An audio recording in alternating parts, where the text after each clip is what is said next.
So you have the washer and dryer countertop. In this video, I'm going to show you everything that you receive with your purchase, a quick guide on how to get it assembled, and then what the finished product looks like so you know exactly what to expect when this arrives. But here's me what you get. So you get the countertop itself. You're going to get the edges that you need to put on there, but it's very easy. They're going to give you the tools to do that. And all it is these simple little bolts that you just got to screw in and then attach these, and they do give you a screwdriver to do that. You don't need any tools of your own. And what's also nice too is they do give you foam pads you're going to be able to put on the bottom of this, so when your washer or dryer is running, you have nice foam in between it, so it's not going to be rattling or loud or anything like that. But I'm going to work on getting these in, and I'll kind of show you what it looks like once I have the edges on there assembled, and then we're going to go put it on my washer and dryer.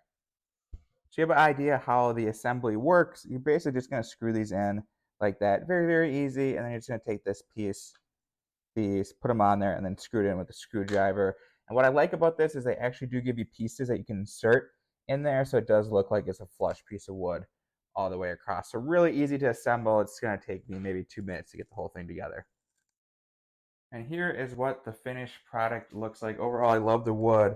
I love that they give you the inserts. You really can't even tell they're there, so it does sit flush all the way across. Another thing I like about this too is it is really light. So obviously if you're front loading washer and dryer, it work out best. Personally, I don't even have that, so I just put it beside, and I can just flip it off, put it on top, and I got a nice place to fold all my clothes right in my laundry room. And when I'm done, I just slide it back down and I'm good to go. So it's very versatile. Works for a bunch of different washer and dryers. So I'm happy with it. Give it 2 thumbs up.